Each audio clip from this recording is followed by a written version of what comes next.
से है तारती, तारती है आरती।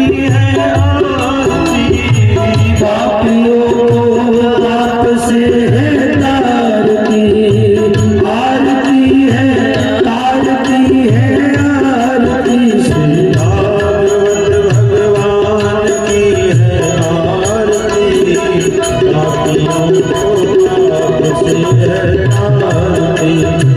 भागवत भगवान की है आरती, पापियों को आप से है तारती।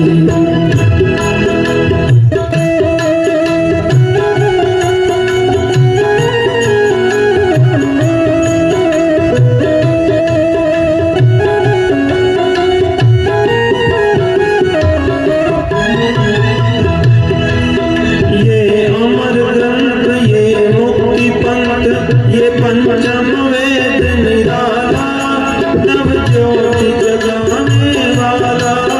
ये अमर ग्रंथ ये मुक्ति पंथ, ये पंचम वेद निराला है, नव ज्योति जगाने वाला है, नव ज्योति जगाने वाला है, नव ज्योति जगाने वाला है। हरि नाम यही, हरि नाम यही, हरि नाम यही, हरि नाम यही, हरि नाम यही, हरि नाम यही, हरि नाम यही, हरि नाम यही। जग के मंगल की आरती, पापियों को पाप से है तारती। श्री भागवत भगवान की है आरती, पापियों को पाप से है तारती। हरि बोल।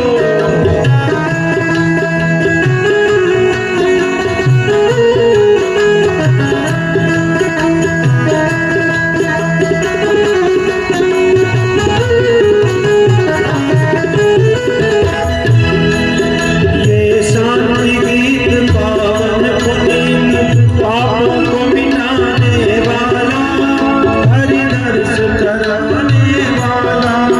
ये शांति गीत पावन पुनीत, पापों को मिटाने वाला, हरि दर्श कराने वाला है, हरि दर्श कराने वाला है, हरि दर्श कराने वाला है।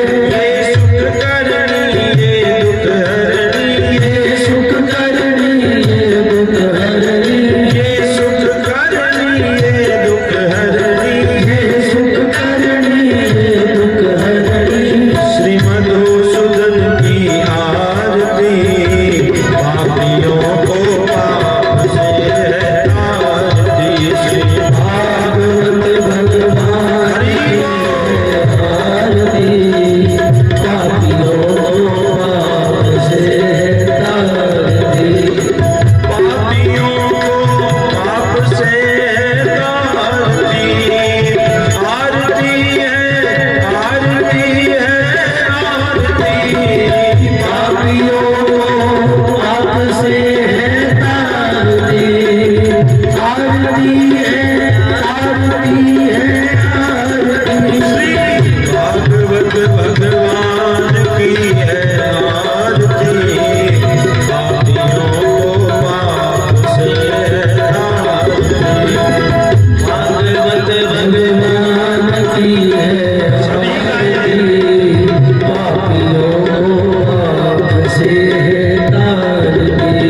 ये मधुर बोल मग पंथ खोल, सतमार्ग बताने वाला, बिगड़ी को बनाने वाला। ये मधुर बोल मग पंथ खोल, सतमार्ग बताने वाला, बिगड़ी को बनाने वाला है, बिगड़ी को बनाने वाला है, बिगड़ी को बनाने वाला है। श्री राम यही घनश्याम यही, श्री राम यही घनश्याम यही, श्री राम यही घनश्याम यही, श्री राम यही घनश्याम यही। प्रभु के महिमा की आरती,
समन्ताजलेन मार्जनः ओम द्यौः शान्तिरन्तरिक्षं शान्तिः पृथिवी शान्तिरापो शान्तिरोषधयः शान्तिर्वनस्पतयः शान्तिर्विश्वे देवाः शान्ति सर्वं शान्ति शान्तिरेव शान्ति शामा शान्तिरे हरि ओम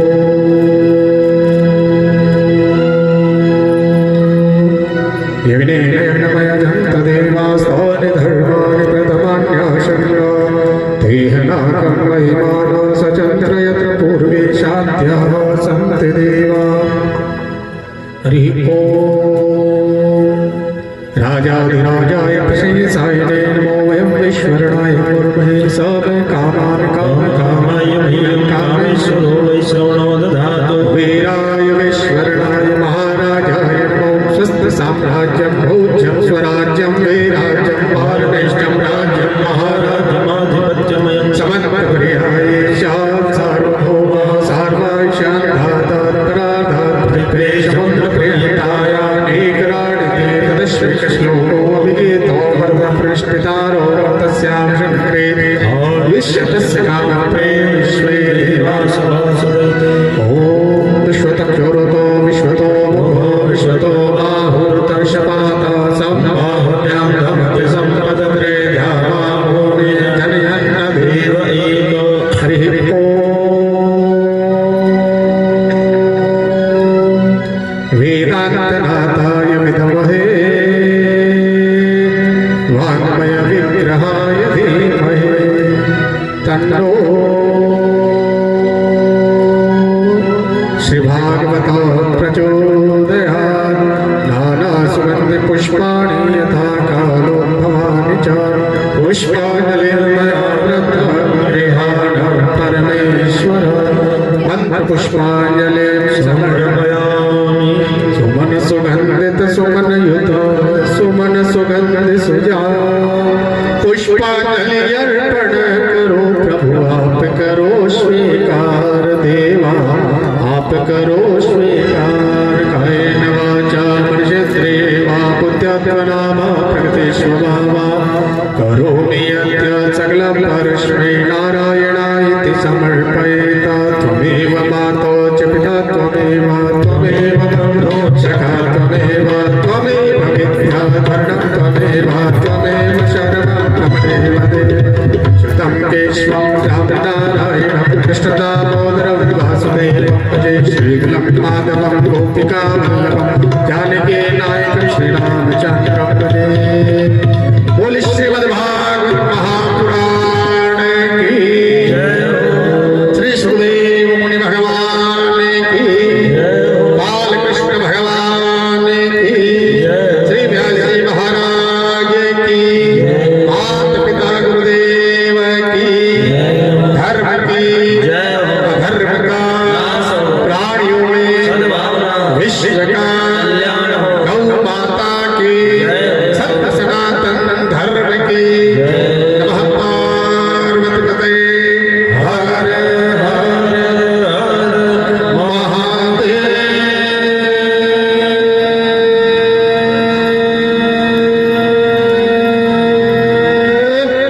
शंभो श्री राधा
श्री गणेशाय नमः। श्री सरस्वती नमः। श्री गुरु शरणं श्री हरि शरणं श्रीमते रामानुजाय नमः। ओम स्वस्ति श्री सूत्रवती सहिताय श्रीमद विश्वक्सेना। बहुत दूर हो जाए। नहीं और एक बार बस करवाते हैं हमारा आगे। अस्मात् गुरुभ्यो नमः। अस्मात् परम गुरुभ्यो नमः। अस्मात् सर्वगुरुभ्यो नमः। श्रीमते रामानुजाय नमः। बीच में लोग बीच में नहीं आगे देखो। सर्वेभ्यो ब्राह्मणेभ्यो नमः। सर्वेभ्यो गौसंत वैष्णवचरण कमलेभ्यो नमः। वंदे वेदांत कर्पूर चामिकार करंडकम् रामानुजार्यमार्याणां चूडामणिमहर्निशम्। देयं सदा परिभवाग्नमभीष्टदोहम्। तीर्थास्पदं शिवविरञ्चिनुतं शरण्यम्। भृत्यार्तिहं प्रणतपालभवाब्धिपोतम्। वन्दे महापुरुषते चरणारविन्दम्। त्यक्त्वा सुदुस्त्यज सुरेक्षितराज्यलक्ष्मी। धर्मीष्ट आर्य वचसा यदगाधरण्यम्। मायामृगं दयति येक्षितमन्मदावद। वन्दे महापुरुषते चरणारविन्दम्।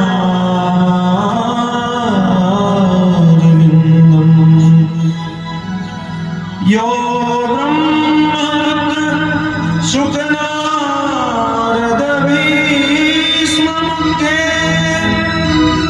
रालक्षितो न सहसा पुरुषस्य तस्य। सद्यो वशी कर्णचूर्णमनन्तशक्तिं। तं राधिका चरणरेणुमनः तं राधिका चरणरेणुमनस्मरामि। श्रीमन्नारायण श्री हरि शरणम। हमारी भगवत कृपा द्वारा समायोजित इस श्रीमद् भागवत सप्ताह ज्ञान यज्ञ के आज चतुर्थ दिवस के प्रातःकालीन सत्र में सभी उपस्थित धर्ममयी माताएं और भगवत भक्त सभी का हम स्वागत करते हैं। देखिए, आज चतुर्थ दिवस की कथा में भगवान श्री कृष्ण का प्राकट्य महामहोत्सव हम सभी बड़े हर्ष और उल्लास के साथ में मनाएंगे। और हमारे जो शास्त्री जी हैं दीपक जी, उनका तो उत्साह है, बहुत उनमें उत्साह है। और हमारे प्रिय जो हैं बाबू साहब मान सिंह जी, उनका भी उत्साह। देखिए, सुबह 6 बजे से या पहले से ये तैयारी चल रही है कृष्ण जन्मोत्सव की, और यही होना चाहिए। हमारे जीवन में जब हम भगवान नाम का आश्रय लेते हैं तो सभी दुख मिट जाते हैं और प्रतिदिन दिन प्रतिदिन क्या महाराज क्षण प्रतिक्षण उत्सव ही होता है, मंगल ही होता है, क्योंकि वह भगवान है ही सच्चिदानंद स्वरूप, जहां आनंद ही आनंद है। तो उन सच्चिदानंद घन परमानंद परम पुरुष परमात्मा के प्राकट्य महामहोत्सव का आज हम सभी बड़े हर्ष और उल्लास से संध्या के समय मध्य की कथा के बाद में 3 बजे भगवान का प्राकट्य महामहोत्सव सभी मनाएंगे मिलके भाव और प्रेम से। तो आइए उससे पूर्व हम श्रीमद् भागवत कथा में प्रवेश करें तो भगवान का जो सुंदर स्वरूप है उसका हम चिंतन करें, अपनी वाणी को भगवान नाम से पवित्र और पावन करें। देखिए जब प्रलय काल होता है ना, जब जल ही जल रहता है, इस सृष्टि को भगवान अपने में लीन करते हैं तो यहाँ जल के सिवा कुछ नहीं होता है। तो जो श्री मार्कंडेय ऋषि हुए उनको भगवान ने प्रसन्न होकर उन्होंने तपस्या की भगवान की, तो कहते भगवान ने प्रसन्न होकर कहा वरदान मांगो। तो मार्कंडेय ऋषि ने कहा कि हे प्रभु आपका जो वह स्वरूप मुझे दर्शन कराएं, जब यहाँ संपूर्ण सृष्टि में कुछ ही नहीं था और जब कुछ नहीं रहता है तो उस जब आप स्थित रहते हैं, केवल आप ही रहते हैं, तो उस स्वरूप का आप मुझे दर्शन कराएं। तो कहते हैं कि भगवान ने मार्कंडेय ऋषि को अपने उस स्वरूप का दर्शन कराया। कौन सा स्वरूप है भगवान का? करारविंदे न पदारविंदम मुखारविंदे विनिवेशयन्तम ये बट्टे के बाद नाम दे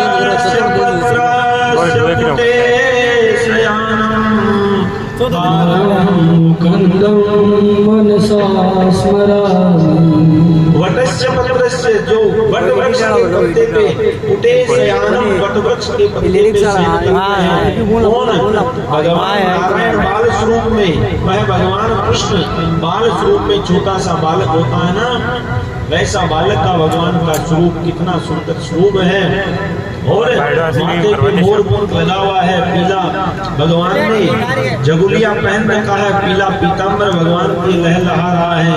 और कहते हैं कि करार विंदेन पदार विंदम, अपने एक हाथ से भगवान ने पदार विंदम जो पैर का अंगूठा पकड़ रखा है, और जैसे छोटा बालक अपने मुंह में अंगूठा लेता है ना, कितनी सुंदर वह है, उसकी झांकी होती है। तो जब प्रलय काल रहता है तब चारों तरफ जल ही जल है, और उसमें भगवान वटवृक्ष के पत्र पर भगवान का यह दिव्य स्वरूप, उसका दर्शन मार्कंडेय ऋषि को करवाए। तो आइए और महाराज आपको बताएं कि जो भगवान का बाल स्वरूप है ना, उसका चिंतन बड़ा ही सरल है, क्योंकि बालक में कोई विकार नहीं होता। और जब हम भगवान के बाल स्वरूप का मन में ध्यान करते हैं ना, तो मन में परमात्मा के प्रति जो आनंद है वह अति आनंद उपकी अनुराग, अनुराग स्वतः ही प्रकट हो जाता है। बालक छोटा चाहे किसी का हो, लेकिन वह कितना सुंदर होता है। छोटे बालक से कोई मन में ईर्ष्या द्वेष राग द्वेष किसी को नहीं होता। तो भगवान के बाल स्वरूप का दर्शन कराया। आइए आप और हम भी भगवान के उस बाल स्वरूप का चिंतन करते हुए भगवान का स्तवन करें। ये स्तुति पत्र है तो थोड़ा वितरण करवा दें बाबू साहब को सबको। इसमें वह स्तुति भगवान की है, तो हमारे साथ में आप सब लोग भी भगवान की स्तुति करें। भगवान दामोदर की स्तुति है ना।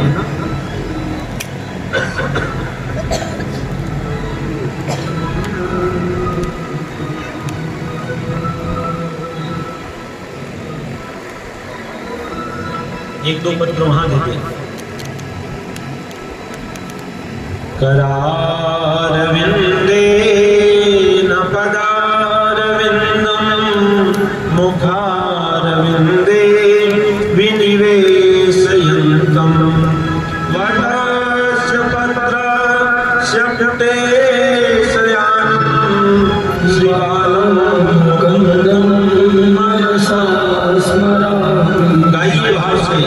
श्री कृष्ण गोविंद हरे मुरारे हे नाथ नारायण वासुदेवा ज्यों है विवस्वामृत में देव गोविंद दामोदर माधवी श्री कृष्ण गोविंद हरे मुरारे हे नाथ नारायण वासुदेवा ज्यों है विवस्वामृत में देव गोविंद दामोदर माधवी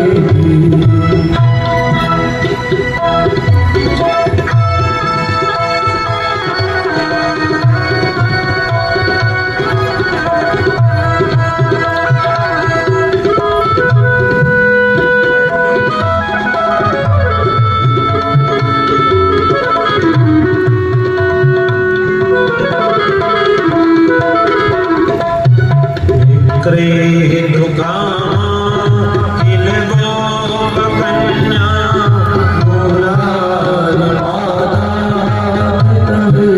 तब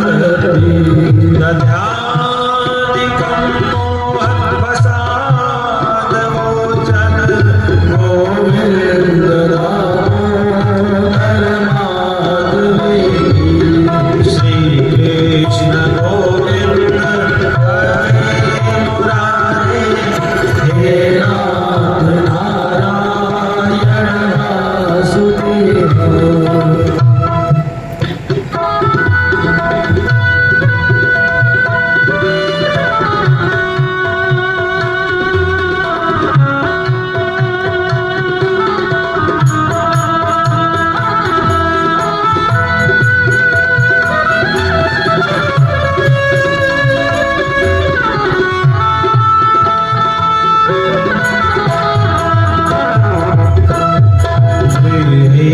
गृहे गोपवधू कदम्बा सर्वे मिलित्वा समाप्योदम् पुण्यानि नामानि पठन्ति नित्यं गोविन्द दामोदर माधवी शोकं शयाना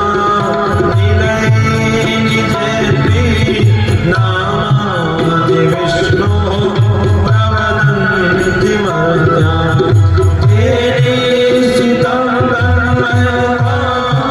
वदन्ति गोविन्द दामोदर माधवी श्री कृष्ण गोविंद हरे मुरारे हे नाथ नारायण वासुदेवा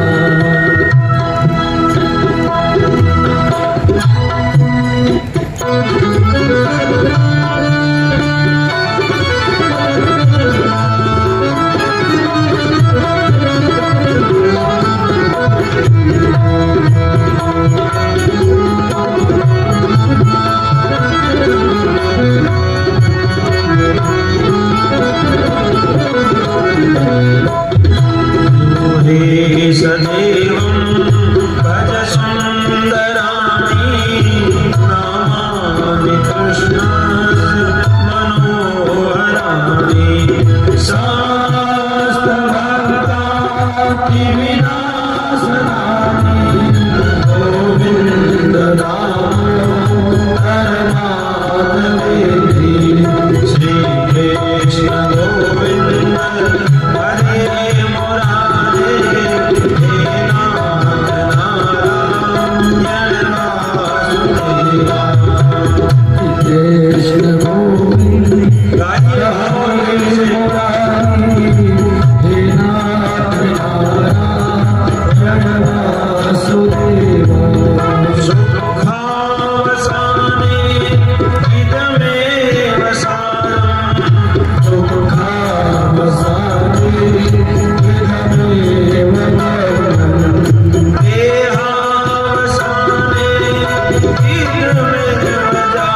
श्री कृष्ण गोविंद हरे मुरारे हे नाथ नारायण वासुदेव हे नाथ नारायण वासुदेवा हे नाथ नारायण वासुदेव गोविंद दामोदर माधवेति हे कृष्ण हे यादव हे सखेति हे कृष्ण हे यादव हे सखती हे कृष्ण हे यादव हे सखेति श्री कृष्ण गोविंद हरे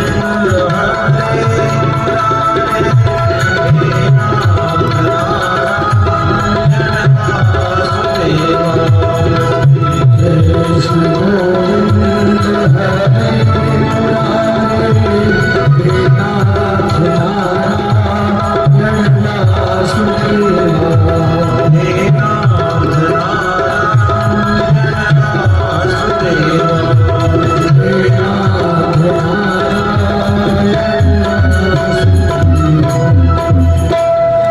गोविंद मेरी यही प्रार्थना है बोलो न मैं नाम कभी तुम्हारा निष्काम होके मैं दिन रात गाऊं श्री गोविंद दामोदर माधवेति गोविंद दामोदर माधवेति हे कृष्ण हे यादव हे सखेति देहांत काले प्रभु तुम सामने हो बंसी बजाते मन को लुभाते गाता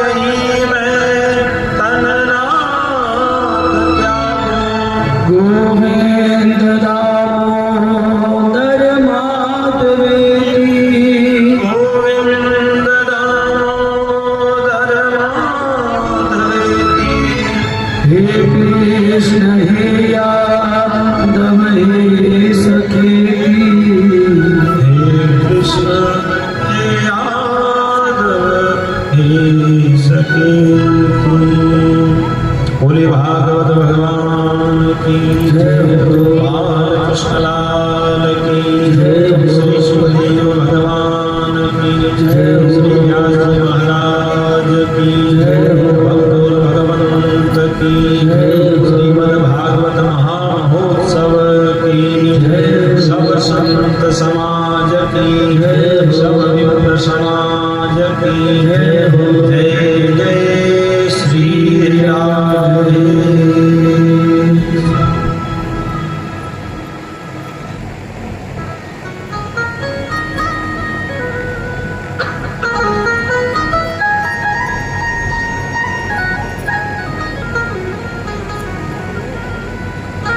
सच्चिदानंद रूपाय विश्वोत्पत्त्यादिहेतवे तापत्रय विनाशाय श्रीकृष्णाय वयं नमः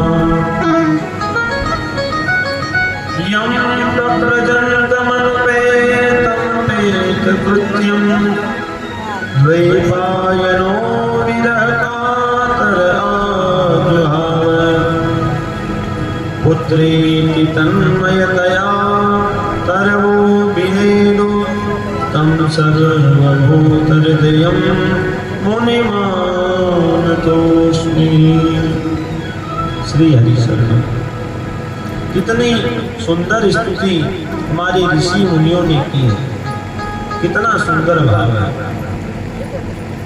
गृहे गृहे गोप वधू कदम्बा, जो ब्रज की गोप वधुएं हैं वह अपने अपने घर में सर्वे मिलित्वा समवाप्य योनि वह सभी मिलके एक ही अनुष्ठान करती है, एक ही उनका योग है, एक ही जप है, एक ही तप है, एक ही स्वाध्याय है, एक ही कर्म में उनकी निष्ठा है।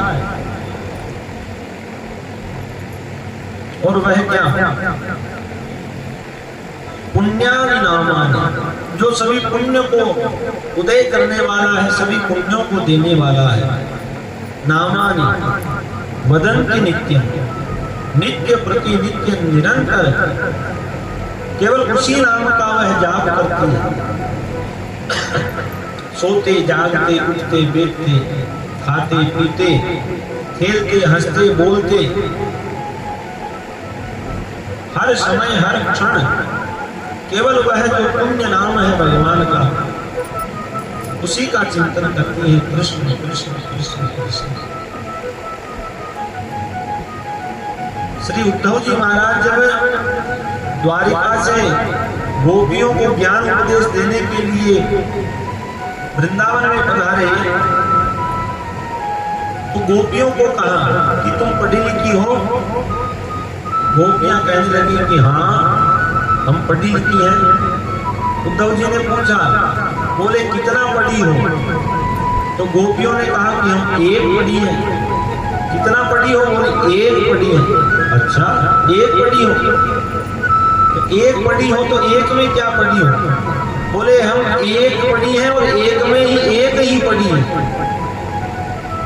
एक में ही एक ही पढ़ी, वो क्या? तो गोपियों ने कहा कि हे उद्धव, हमने तो केवल एक ही पढ़ा है कि वह जो नंद का लाला है, नंद का जो छोरा है, वही हमारा सच्चा स्नेही है, वही हमारा सच्चा सुहृद है, वही हमारा सच्चा सखा है।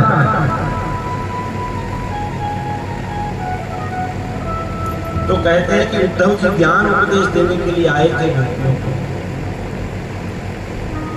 उद्धव जी के मन में विचार आया कि मैंने इतने वर्षों तक, और उद्धव जी इतने विद्वान थे, विलक्षण उनकी विद्या की प्रतिभा थी कि उनको यहाँ ज्ञान देने वाला पृथ्वी लोक पे कोई नहीं था, ऐसा गुरु ही नहीं मिला। तो स्वर्ग में जाके और देवताओं के जो देव गुरु बृहस्पति है उनसे विद्या अध्ययन करके आए थे। तो कहते हैं कि तुरंत ही उद्धव जी ने साष्टांग दंडवत गोपियों के सामने कर दिया।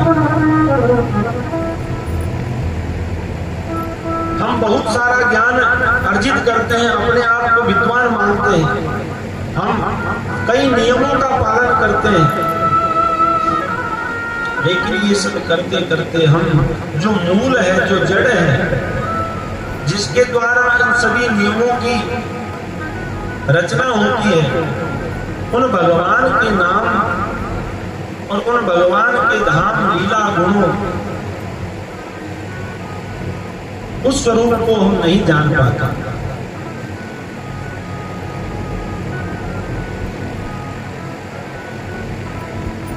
और ये तो महाराज जो प्रकृति है, त्रिगुणात्मक प्रकृति है, रज तम सत, तीन गुणों के द्वारा इस प्रकृति की रचना हुई है। तो इसके जो अहंकार आदि तत्व है, महतत्व आदि के द्वारा इसकी रचना हुई है, तो विकार आना स्वाभाविक है। इसलिए अगर सदैव, और इन देखिए भगवान के भक्त प्रार्थना करते हैं कि हे प्रभु, ये आपकी माया बड़ी बलवती है, ये प्रबल है, इस माया से आज तक कोई नहीं बच सका, इसलिए जही इस माया को आप मार दीजिए। हमारे प्रातःस्मरणीय पूज्य गुरुदेव भगवान अभी वर्तमान में नैमिषारण्य में कीर्तन में विराजते हैं। वह एक सुंदर पद गाया करते हैं माया के वर्णन करते हुए। ये माया है जग ढकनी, इसे कोई मत समझो अपनी रे। ये माया है जग ढकनी, इसे कोई नहीं समझो अपनी। ये माया है जग ढकनी, इसे कोई मत समझो अपनी। ये माया है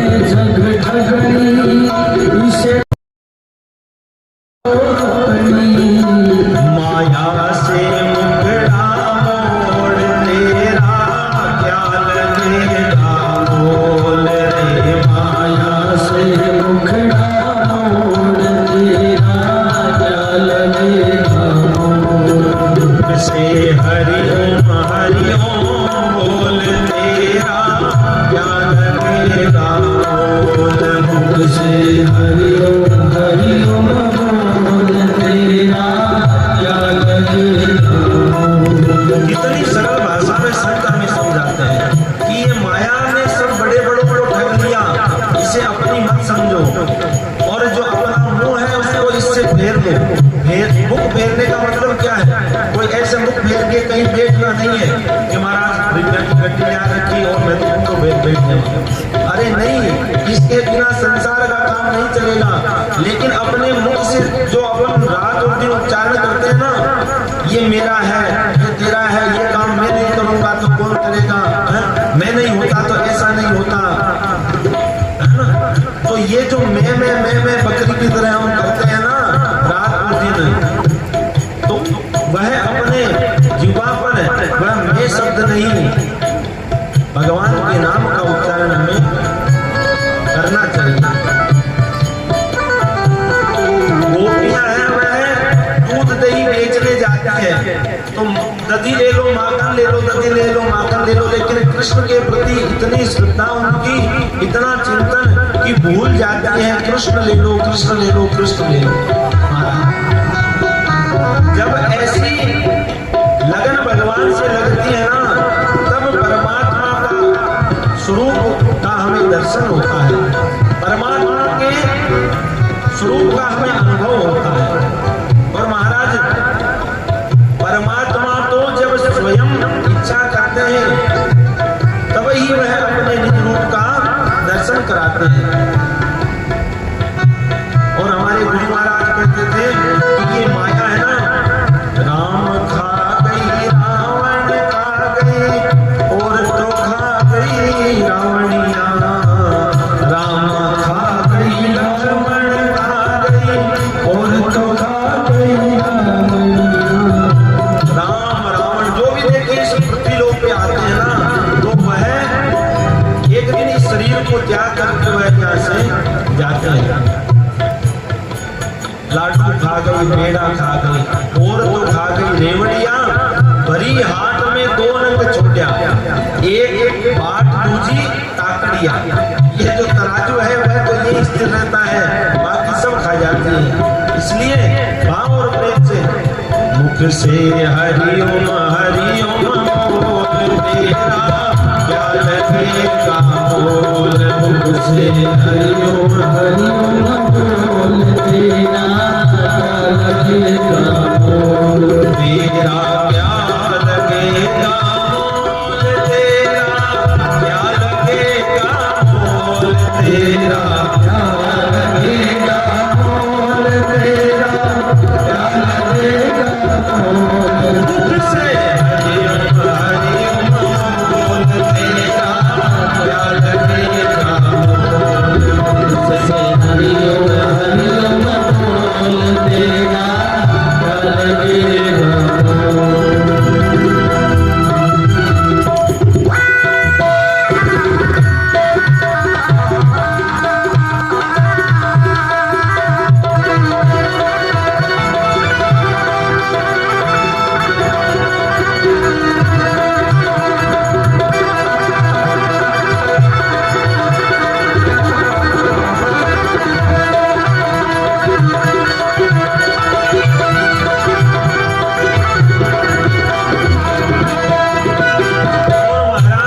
भगवान नाम में इतनी निष्ठा होनी चाहिए कि वाणी गदगदा, जब हम भगवान का जब भी नाम लें स्मरण करें तो हमारे अंदर एक रोमांच उत्पन्न हो जाए, एक स्फूर्ति, भगवान का नाम लेते ही वाणी गदगदा गदगदा हो जाए। और जैसे भगवान को जब याद करें तब इतनी भगवान की याद हमें कि हमारे कंठ जो है वह अवरुद्ध हो जाए कि अब तो हम भगवान के बिना एक क्षण ही नहीं रह सकते।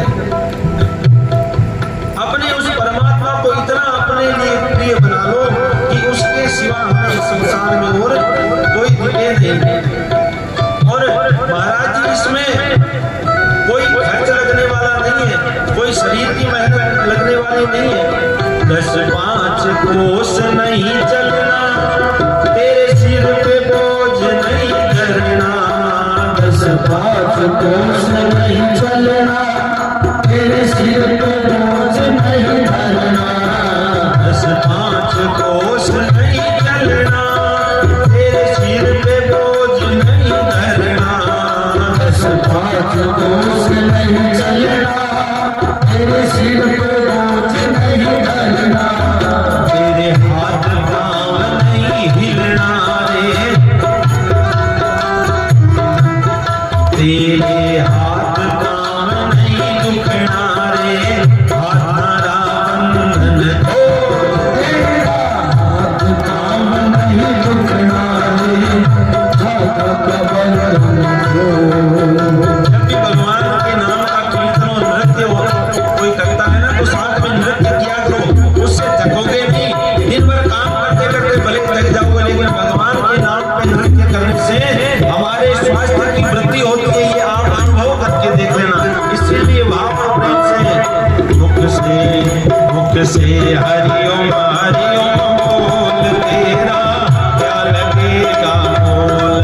से हरिओम हरिओम बोल तेरा क्या लगेगा मोल तेरा क्या लगेगा मोल तेरा क्या लगेगा मोल तेरा क्या लगेगा मोल तेरा क्या लगेगा मोल से हरिओम हरिओम बोल तेरा क्या लगेगा मोल से हरिओम हरिओम बोल तेरा क्या लगेगा मोल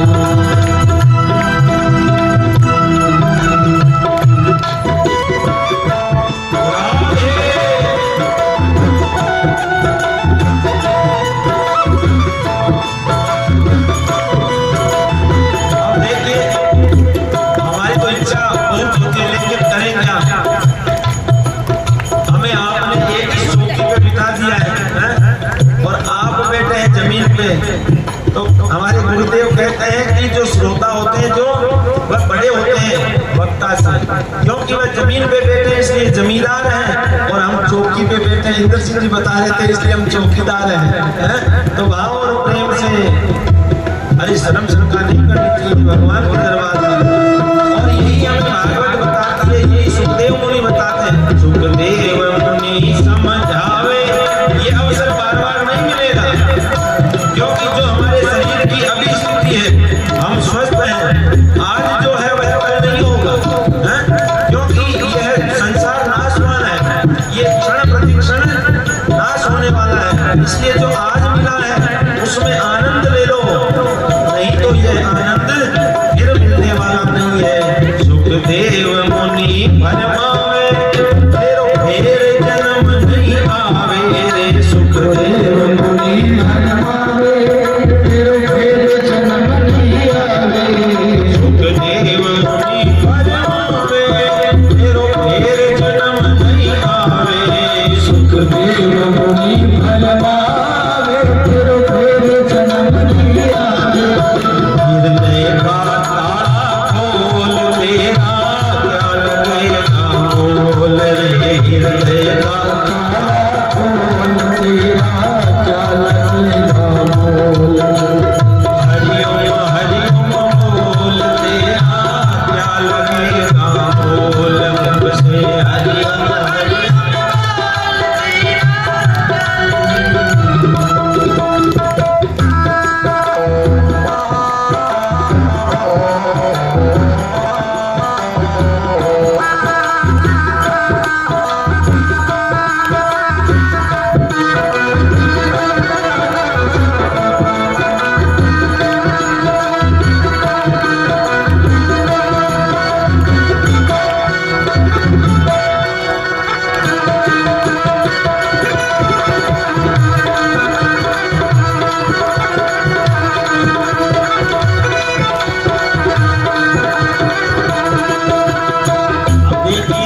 सुखदेव जी महाराज भी एक कहते हैं, सुखदेव मुनि परमावे तेरो भेद जन्म नहीं आया। महाराज भी 4 दिन से यही कह रहे हैं, लेकिन फिर भी हम किसी की नहीं मानते। हम किसकी मानते हैं? हम मानते हैं केवल अपने मन की। जो हमारा मन कहता है ना वही हम करते हैं। अरे भाई इस मन के धोखे में मत पड़ो, ये मन तो चंचल है। मन लोभी मन लालची, मन चंचल चित चोर, पलक पलक मन और है, पलक पलक मन और। इसलिए इस मन की मत सुनो, क्योंकि ये मन तो है ही ऐसा। और इतनी इसकी गति है कि अभी कथा में है, भगवान की कथा सुन रहा है और एक क्षण में तो ये मुंबई कोलकाता सभी जगहों की यात्रा कर लेता है। ये मन पवन की घोड़ी, घोड़ी के 5 बजेगा। ये मन पवन की घोड़ी, घोड़ी के 5 बजेगा। ये मन पवन की घोड़ी रे, घोड़ी के 5 बजेगा।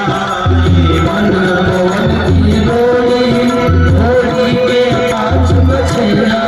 पाँचों का बंधन खोल तेरा क्या लगेगा मोल रे। पाँचों का बंधन खोल तेरा लगेगा मोल।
जय जय श्री राधे श्याम।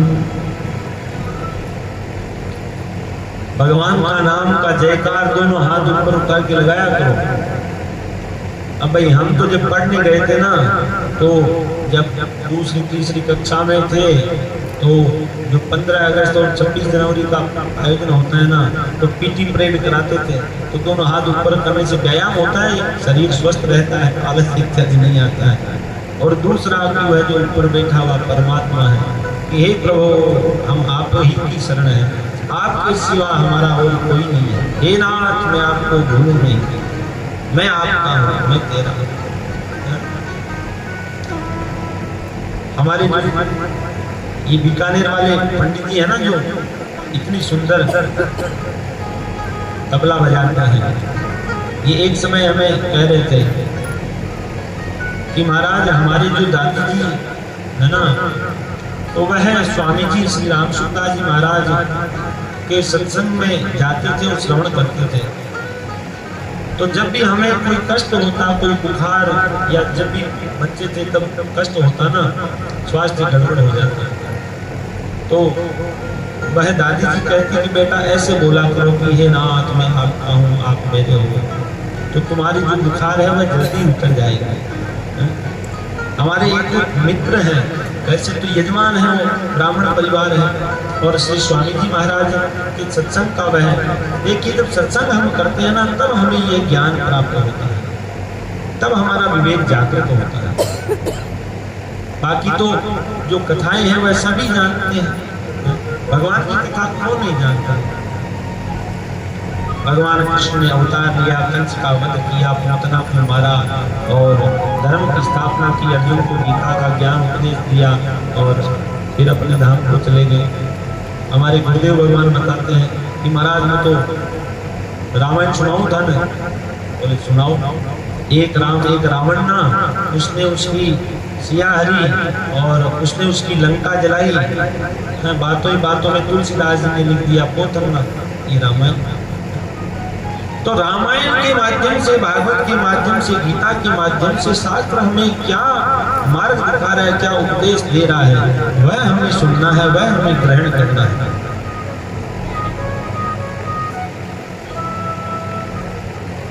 तो हमारे वह यजमान है, कुचामन हम रहते हैं, तो स्वामी जी महाराज का, श्री राम सुखदास जी महाराज का वह सत्संग वहाँ ऋषिकेश गीता भवन में सब जगह जाते हैं, संतों का आश्रय लेते हैं। तो वो इतना उनका छोटा सा बच्चा अभी जो पढ़ने के लिए उसको प्रवेश करवाया है, और जो स्कूल है अभी के समय में तो जो विद्यालय है, हम सबकी कामना है कि भाई हम उच्च शिक्षा दें। होती है कि नहीं होती, अपने बच्चों को जो उच्च शिक्षा हम देना चाहते हैं। तो अब जो पश्चिम देशों की जो शिक्षा है ना, उसको हम उच्च शिक्षा मानने लगे हैं, जबकि परंपरा ये है कि जो हमारे भारतवर्ष की शिक्षा है, हमारे वेदों की जो शिक्षा है, हमारे शास्त्रों के जो संस्कार है, उसी के कारण तो हमारा जो भारत देश है वह विश्वगुरु है ना, विश्वगुरु था हमारा। जितने भी आविष्कार हुए हैं वह सब हमारे वेदों का ही तो ज्ञान है। आज हमने चंद्रमा तक यात्रा कर ली, तो वह सब ज्ञान कहाँ से आया? वह सब ज्ञान हमारे शास्त्रों से, वेदों से मिला है। अभी जो चंद्रयान गया था, तो हम देख रहे थे वो समाचार में कि अभी चंद्रयान 13 दिन तक वह कोई कार्य नहीं करेगा, क्योंकि चंद्रमा 13 दिन तक वहाँ 15 दिन तक रात्रि रहते हैं। तो ये तो हमारे पंचांग में पहले लिखा हुआ है, 15 दिन चंद्रमा की कलाएं क्षीण होती है, 15 दिन बढ़ती है। आज जैसे सूर्य ग्रहण है, तो एक वर्ष पूर्व ही जो हमारे गणितकार है, पंचांग करता है, उन्होंने घटी पल क्षण सारा और किस जगह पे कितने समय पे ये होगा, प्रतिदिन सूर्योदय कितनी बजे होता है, सब गणनाएं हमारे शास्त्रों में है। सकल पदार्थ है जगमाई, है ना, हमारे शास्त्रों में सब विद्याएं हैं। तो वर्तमान के समय में हमारी जो उच्च शिक्षा है, जो वैदिक परंपरा है, जो वैदिक शिक्षा है, उसको तो हम उच्च नहीं मानते, और जो पश्चिम देशों की जो संस्कृति और शिक्षा है उसको हम उच्च मानने लगे।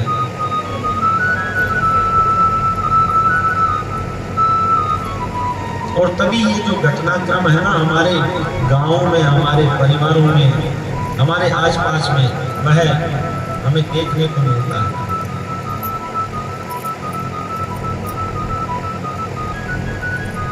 ये जो हमारा पहनावा है, हमारा रहन सहन है, हमारी जो बोली है, हम पूरे अपने संस्कारों को हमने छोड़ दिया है और पश्चिम देशों के पीछे। अरे कुछ समय पूर्व तो वहाँ ये था कि वहाँ पहनने के लिए कपड़े ही नहीं थे, तब हमारा भारत देश, भारतवर्ष इतना विकसित था। हमारी जो वेशभूषा है, हमारी जो परंपरा है, और आज भी देखिए माना भारतवर्ष में भी जो हमारे मारवाड़ राजस्थान की जो वेशभूषा परंपरा है, जो क्षत्रिय वंश की जो वेशभूषा है, देखिए तो हमारे संस्कारों की ओर हम पुनः लौटे,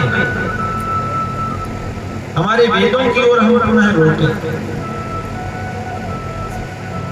और वर्तमान जो युग है उसमें देखिए जो ये भाषाएं हैं, वैदिक भाषा को सब जान नहीं पाते, तो भाषा का ज्ञान करना जरूरी है।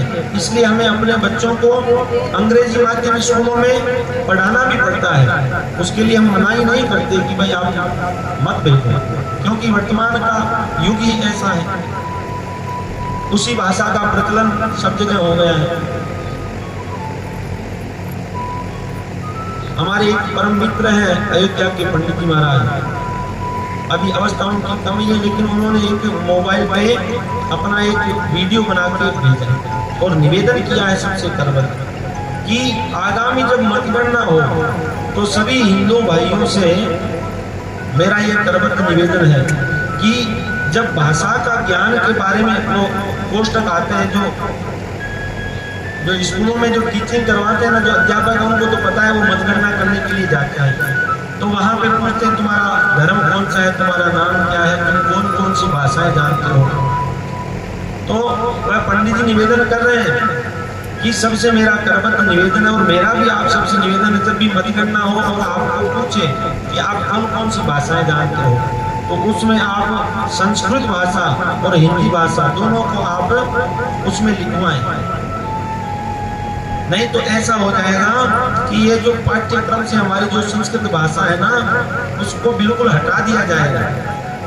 और बिना संस्कृत पढ़े हमारे बच्चे अगर संस्कृत नहीं पढ़ेंगे तो शास्त्रों का ज्ञान उन्हें कैसे होगा? और जब तक शास्त्रों का ज्ञान नहीं होगा तो उनमें संस्कार देने वाला कौन है? उन्हें शास्त्रों में ही तो सारी संस्कार की विधियां बताई गई हैं। तो हमारा करबद्ध आप सबसे निवेदन है कि जब भी आपसे भाषा के ज्ञान के बारे में पूछे, अब आप कहेंगे महाराज हम तो जानते ही नहीं संस्कृत भाषा। अरे क्यों नहीं जानते? रोज आरती करते हो घर में, कर्पूर गौरम करुणावतारम, जानते नहीं हो आप? बोलते नहीं हो आप? तुम्हें माता च पिता तुम्हें बंधुश्च सखा तुम्हें, नहीं बोलते हो आप? तो फिर और क्या ज्ञान चाहिए आपको?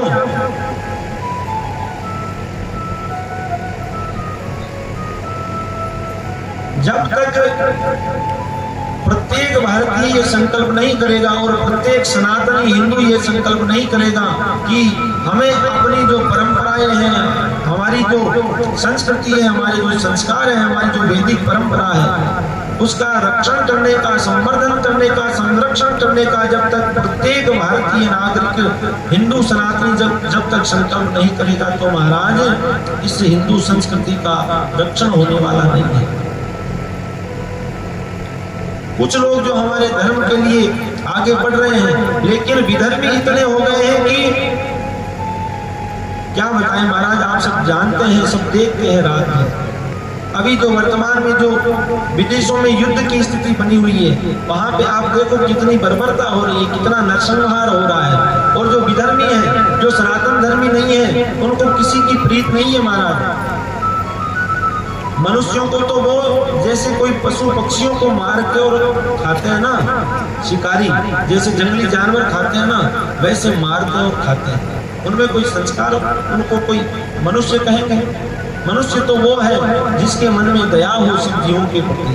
और हमारा सनातन धर्म ही ये कहता है, जो यही सिखाता है कि जीव मात्र के प्रति दया का भाव रखना चाहिए।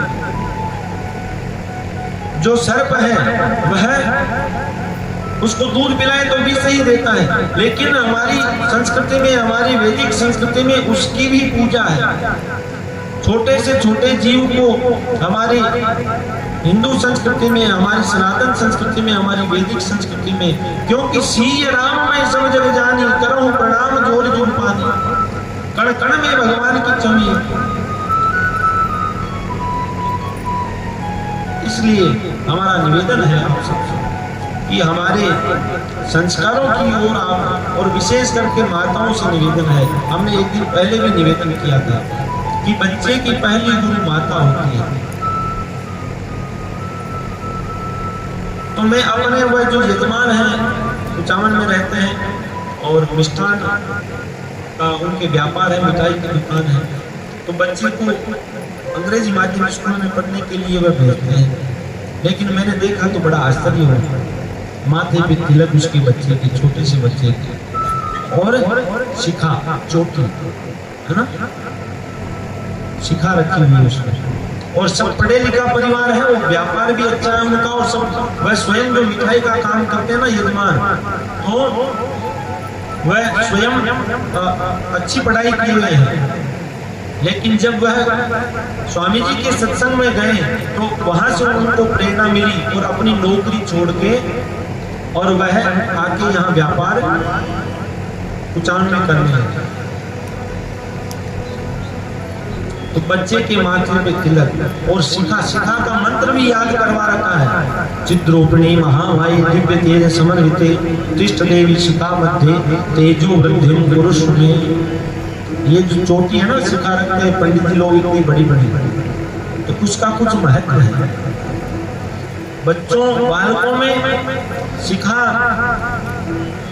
जब हम रखते हैं तो कहते हैं यहाँ ब्रह्म तेज की हमारे अंदर वृद्धि होती है, और ये जो ब्रह्म स्थान है उसका रक्षण भी होता है। ये जो यहाँ शिखा है, तो शिखा बांधना, माथे पे तिलक, और जब घर से बच्चे निकलते हैं, वह बालक छोटा सा, तो उतली सी आवाज में नारायण नारायण भगवान का नाम लेके विद्यालय में जाता है, स्कूल में जाता है। जब विद्यालय से आता है तब भी नारायण नारायण।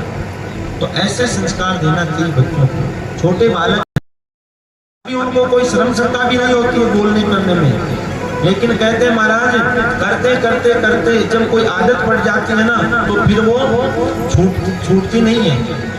अब जी हाँ, बता की आदत पड़ गई 4 बजे चाय पीने तो असला उठे बने सवेरे, शाम को 4 बजे चाय पीनू है, और एक दिन चाय ना मिला तो अरे पीननी थोड़ी चाय तो बना दी, आज तो बात तो बारी बारी उठे है, आज तो 4 वाली चाय भी कौन पी, क्योंकि वो आदत बन गई है।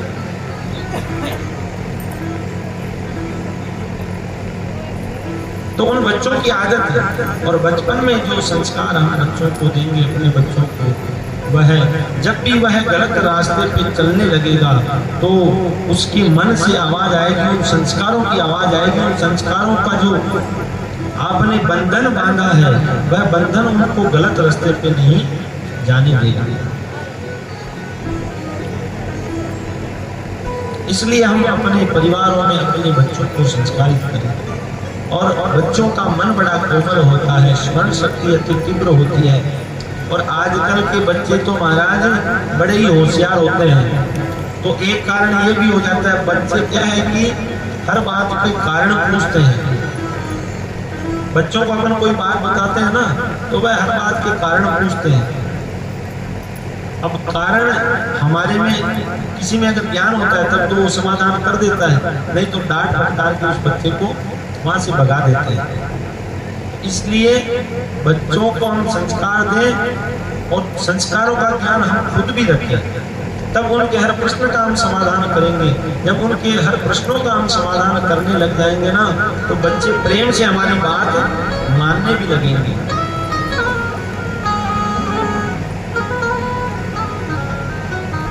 तो मैं उनके प्रति वर्ष, ये जो अभी आशोज की नवरात्रा गए ना, तो हर वर्ष उनके नवरात्र पूजन में करता हूँ। दीपावली पूजन भी करता हूँ। श्राद्ध पक्ष में भी अपने पितरों के लिए वह तर्पण इत्यादि करवाते हैं, गीता जी का पाठ इत्यादि करवाते हैं। तो पिछले वर्ष में नवरात्र में उनके अनुष्ठान कर रहा था, तो मैंने कहा कि गौरी शंकर जी आज सर्वेश कहीं नहीं दिख रहा है, क्या बात है? तो बोले महाराज जी आज उसको थोड़ा बुखार है।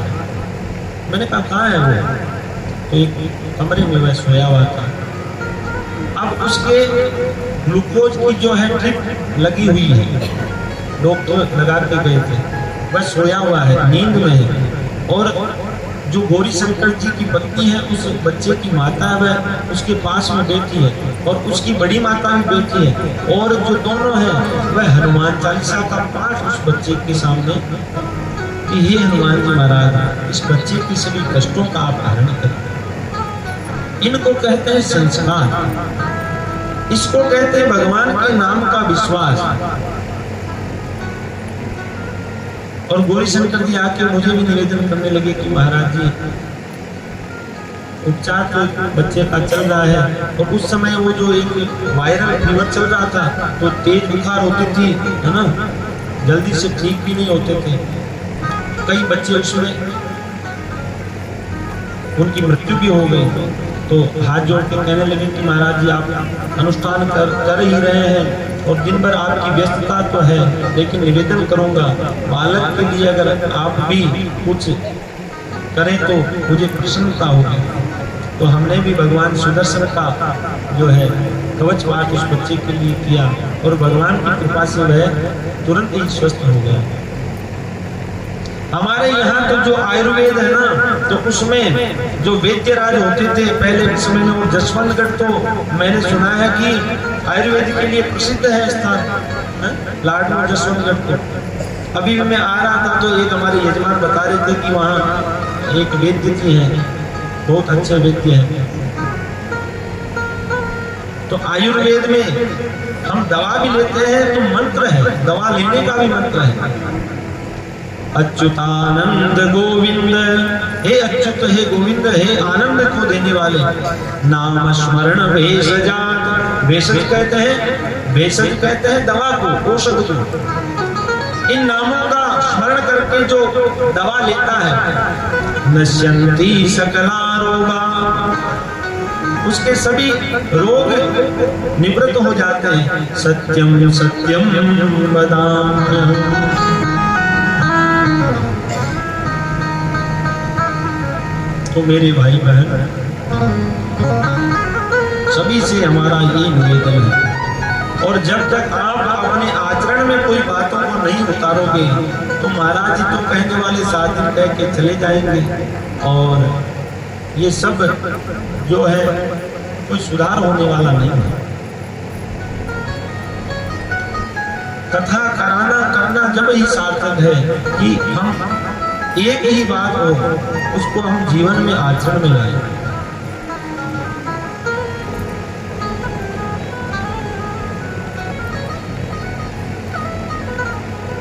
तो आइए, आज भगवान कृष्ण का जन्मोत्सव है, प्राकट्य उत्सव है। अब देखिए ये जो ज्ञान चर्चा है ना, वह तो आज वर्णन है। आज संध्या के समय भगवान कृष्ण का प्राकट्य होगा, फिर तो भगवान की लीलाएं लीलाएं हैं। कभी भगवान की माखन लीला है, कभी भगवान की पलने में झुलाने की लीला है, कभी भगवान माखन चोरी करते हैं, कभी भगवान गोवर्धन को धारण करते हैं।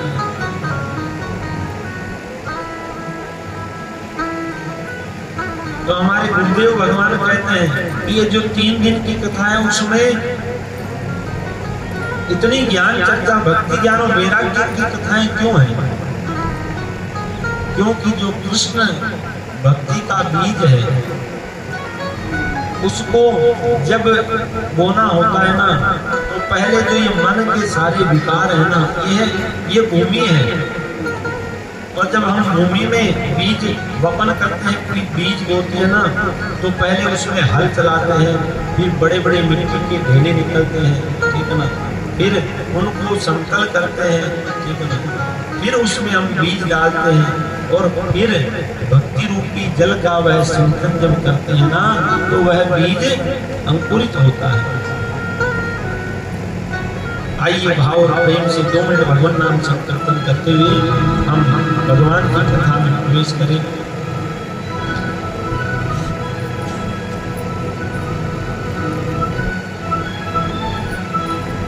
हरे कृष्ण कृष्ण कृष्ण हरे हरे, हरे कृष्ण कृष्ण कृष्ण हरे हरे, हरे राम राम हरे हरे, हरे राम राम हरे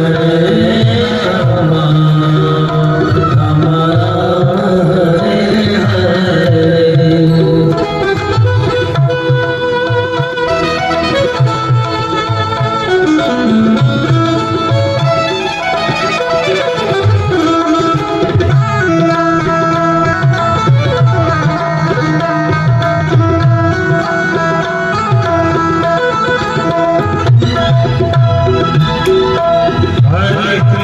हरे कृष्ण कृष्ण कृष्ण हरे हरे, हरे कृष्ण कृष्ण कृष्ण हरे हरे, हरे राम राम राम हरे हरे, हरे राम राम हरे हरे, हरे कृष्ण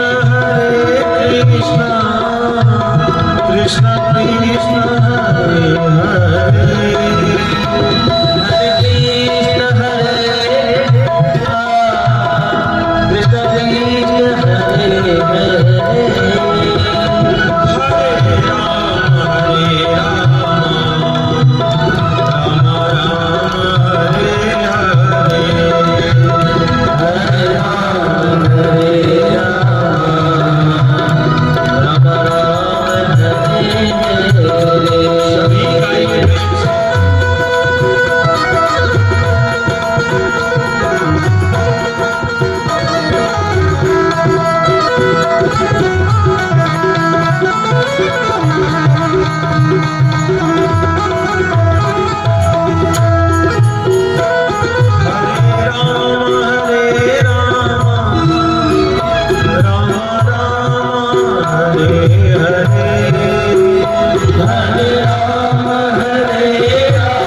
कृष्ण कृष्ण हरे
सच्चिदानंदरूपाय विश्वोत्पत्त्यादिहेतवे तापत्रय विनाशाय श्रीकृष्णाय वयं नमः। कल की कथा में हम सबने श्रवण किया कि भगवान अपने भक्त प्रहलाद का त्राण करने के लिए नरसिंह रूप में प्रकट हुए। बोली नरसिंह भगवान की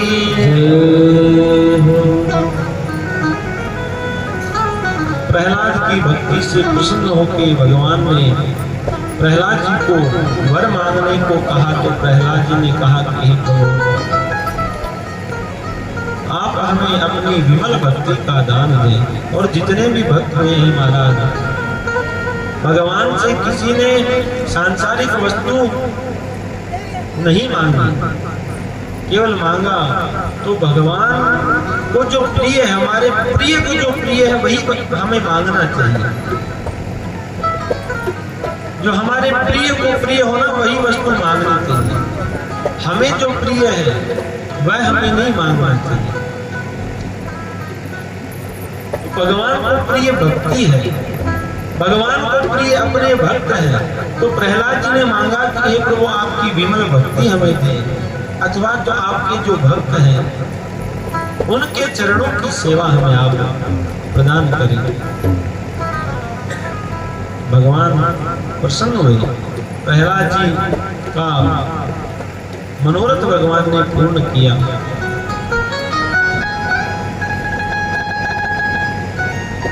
गजेंद्र की प्रार्थना पे भगवान ने ग्राह का उद्धार किया और अपने भक्त गजेंद्र की भी रक्षा की।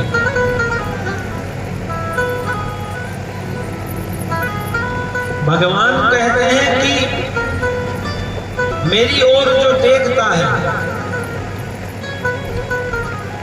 चाहे वह मेरा नाम जानता है या नहीं जानता है, चाहे मेरे भजन की पूजन की विधि वह जानता है या नहीं जानता है, लेकिन उसका भाव अगर मुझ में है तो मैं उसकी रक्षा करता हूँ।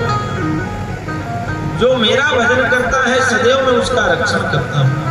अब देखिए, जो गजेंद्र जो हाथी है उसने किसी नाम को नहीं पुकारा, उसने कोई नाम नहीं लिया कि नारायण मुझे बचाओ, हे लक्ष्मीनाथ मुझे बचाओ, हे गिरिराज धरण मुझे बचाओ, हे कृष्ण मुझे बचाओ, हे राम मुझे बचाओ। उसका भाव केवल यही कि कोई तो अनंत अनंत शक्ति है जिसने संपूर्ण पृथ्वी को बनाया है, जिसने मुझे प्रकट किया है, जिसने ये जल बनाया है, थल बनाया है, आकाश बनाया है, कोई तो ऐसी सत्ता है, कोई तो ऐसी शक्ति है, वह परम सत्ता को मैं पुकारता हूँ, उस परम शक्ति को मैं पुकारता हूँ कि मेरी रक्षा करे। और हम कहें कि भगवान के नाम का उच्चारण किया करो, तो महाराज जो मुख से बोल नहीं सकते वो कैसे भगवान के नाम का उच्चारण करेंगे? जिनको बोलना नहीं आता, जो गूंगे हैं, हम कहते हैं श्रवणम, कथा सुना करो, भगवान का नाम सुना करो, लेकिन जो बहरे हैं कैसे सुनेंगे? भाव प्रधान है, हमारे मन में जो भाव है। हमें संस्कृत का उच्चारण आता है कि नहीं आता है, श्लोक पढ़ना आता है कि नहीं आता है। गीता जी में हम परसों कह रहे थे कि गीता जी की पुस्तक घर में रखा करो, रामायण जी की पोथी घर में रखा करो। चाहे हमें वह पढ़ना आता है या नहीं आता है, लेकिन हम वह भगवान की वाणी है साक्षात, उसको सदैव हम, और जीवन में एक अनुभव हमने किया, आपको बताते हैं, आप भी कभी अनुभव करके देखें। श्रीमद् गीता जी की जो पुस्तक है, श्री रामायण जी की जो पोथी की है, श्रीमद् भागवत जी की जो पोथी है, वह अपने पूजा स्थान में भाव से रखे और उसकी पूजा करो, और अनुभव करके देखना जीवन में कभी भी अगर इतना हम विचलित हो जाए कि अब क्या करें, कोई रास्ता हमें नहीं दिख रहा है,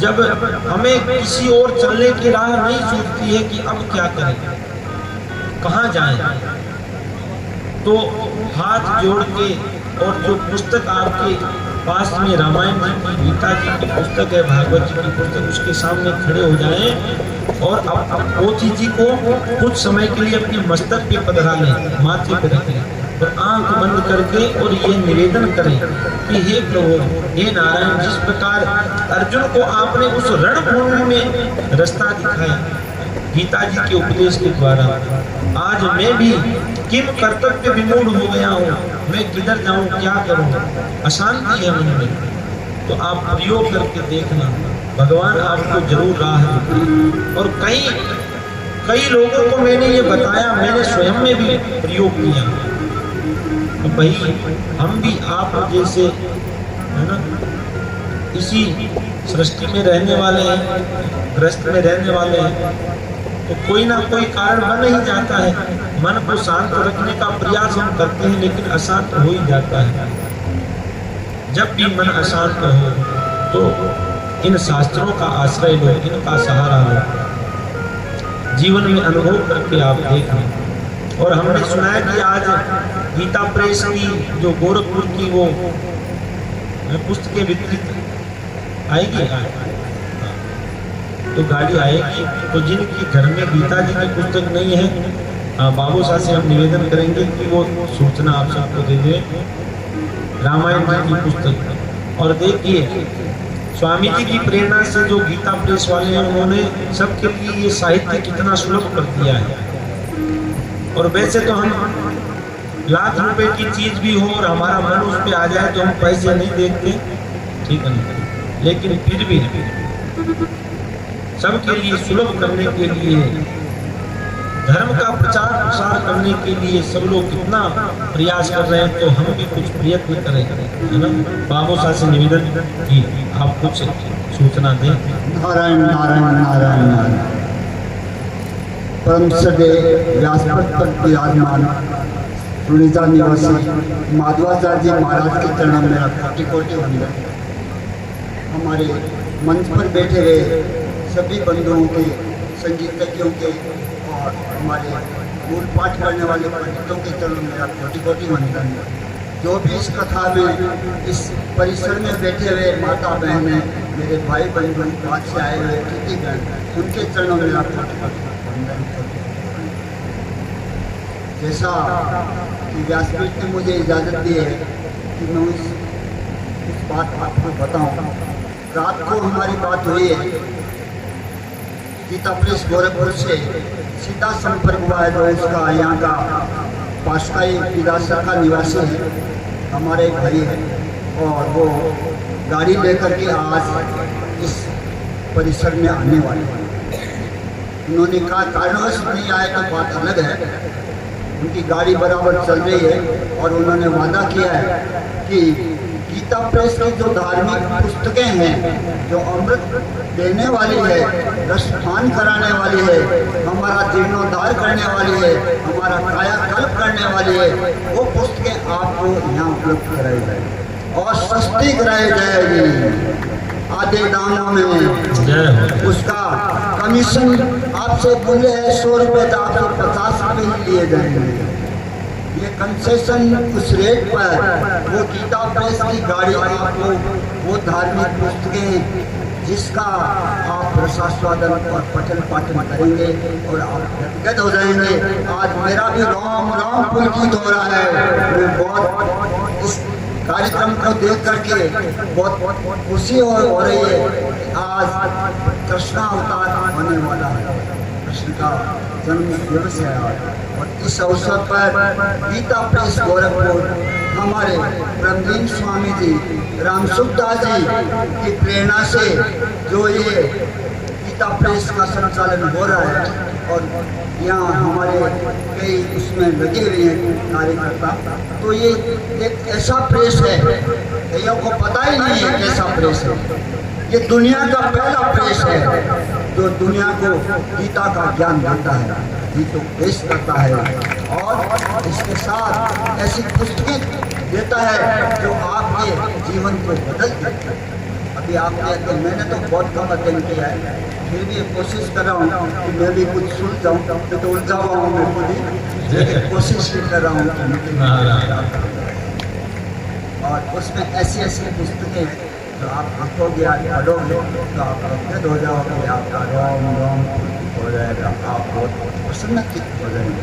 ऐसी पुस्तकें स्वामी जी ने पहले जो यह सत्संग बहुत से साधक बैठे हैं यहाँ पर दिसंबर में संबत 2004 में यहाँ 13 दिन तक सत्संग स्वामी जी का चला था और अब तो स्वामी जी ब्रह्मलीन हो चुके हैं, फिर भी उनका जीवन समर्पित था और उन्होंने यहाँ सत्संग चला करके लोगों को, मेरा साथी तो मूर्ख आदमी था, उसको पता ही नहीं था कि घर में कौन सी पुस्तक होनी चाहिए और कौन सी नहीं होनी चाहिए। जब हम लोगों ने पूछा कि स्वामी जी कौन सी पुस्तक हमें घर में रखना चाहिए, तो उन्हें 3 पुस्तकों का मुख्य वर्णन किया। एक तो रामचरितमानस की पुस्तक है, वो आपके घर में होनी चाहिए। गीता जी की पुस्तक भी आपके घर में होनी चाहिए। और एक पुस्तक का नाम मैं भूल रहा हूँ, तो बहुत बड़ी पुस्तक है और सबसे सुंदर पुस्तक है। क्या पुस्तक है? साधक संजीवनी। हाँ, बहुत बहुत याद दिला दिया। अब दिमाग बूढ़ा हो गया, इसीलिए तो रिटायर करते हैं कि 60 साल घर जाओ। हम लोग कहते अच्छा किया यार, अभी कुछ पैसा और कमाते, लेकिन वो पदे होकर के हमें बढ़ाना पड़ता है। तो साधक संजीवनी ऐसा ग्रंथ है जिसको आप एक बार पढ़ लोगे तो आपका जीवन बदल जाएगा, आपकी दिशा कल्प भी बदल जाएगा, सोच बदल जाएगा, आपका सब कुछ बदल जाएगा और घर का वातावरण बदल जाएगा। मैंने तो उसको क्योंकि बहुत बड़ी पुस्तक है, 1200 प्रश्नों की पुस्तक है, मुझे 5-6 महीने लगे थे, मैं तो थोड़ा थोड़ा पढ़ता था उसका, एक बार ही पढ़ा और कोशिश यही करता हूँ दूसरी बार तो अपने आप का समय नहीं लेना चाहता। और गीता प्रेस की गाड़ी आने वाली साइड पर भी है। धन्यवाद, बहुत बहुत बधाई आपको। और नारायण नारायण नारायण। देखिए बाबू साहब ने कहा कि मैं बूढ़ा हो गया हूँ, ठीक है ना, अब याददाश्त में नहीं इतनी है, तो ये सब ही के साथ में होता है। आजकल तो बच्चों की याददाश्त कमजोर होने लगी है, तो कोई नहीं स्मरण विस्मृत हो ही जाती है कोई बात। और हम आपको एक चीज मुझे दृष्टांत याद आ गया। मैं जो भी आपको बता रहा हूँ ना, तो जो सुनी है प्रमाणिक लोगों के श्रीमुख से, है ना, सुनी है वही बातें आपको बता रहा हूँ। जो जीवन में मैंने अनुभव किया वही आप सबको मैं अपना अनुभव बता रहा हूँ।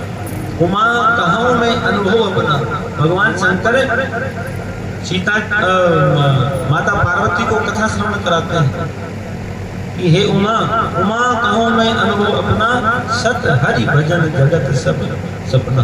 तो जो मैंने अनुभव किया वही मैं आप सब लोगों से बता रहा हूँ। हमारा पितृ गांव है रुणीजा।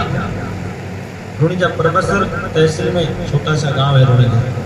और आपकी तरह सभी समाज है, लेकिन जो क्षत्रिय समाज की बहुलता है और ब्राह्मण परिवार एक दो ही है, जिसमें एक हमारा परिवार है, एक और परिवार है।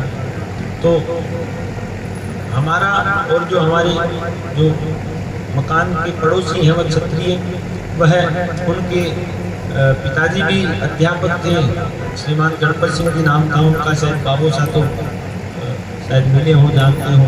फिर उनके जो पुत्र हुए श्रीमान ठाकुर साहब दुर्गा सिंह जी, वह भी अध्यापक थे। फिर उनके 4 पुत्र हुए, जिनमें बड़े थे श्रीमान मोहन सिंह जी जो है वह वर्तमान में वह भी अजमेर में अध्यापक थे और अभी जो है वह सेवानिवृत्त हुए। बाकी 3 बच्चे हैं, वह भी अच्छी पोस्टों पे, जो दिल्ली मेट्रो में मेन हेड पोस्ट पे है। एक तो श्रीमान प्रेम सिंह जी, तो जैसे अपने एक प्रचलन है ही है, पड़ोस में तो थे ही। और मेरे जो दादी जी थे उनको वह बहन मानते थे, दुर्गा सिंह जी, है ना। तो दिन भर आना जाना। तो मैंने देखा जो श्रीमान दुर्गा सिंह जी बाबू साहब थे, उनके जो श्रीमती जी वह घर में रामायण जी की पोथी रखते थे और नित्य श्री रामचरितमानस का स्नान ध्यान करके, चाहे 1 बजे चाहे 2 बजे। बच्चे तो सब बाहर रहने लगे, कोई देहरादून है तो कोई दिल्ली में है तो कोई अजमेर में है, कोई कहीं।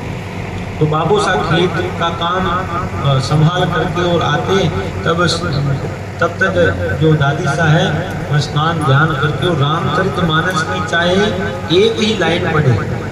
पढ़ना लिखना ज़्यादा उनको नहीं आता था, लेकिन जब बच्चों के साथ में रहे तो धीरे धीरे पढ़ना सीख गए।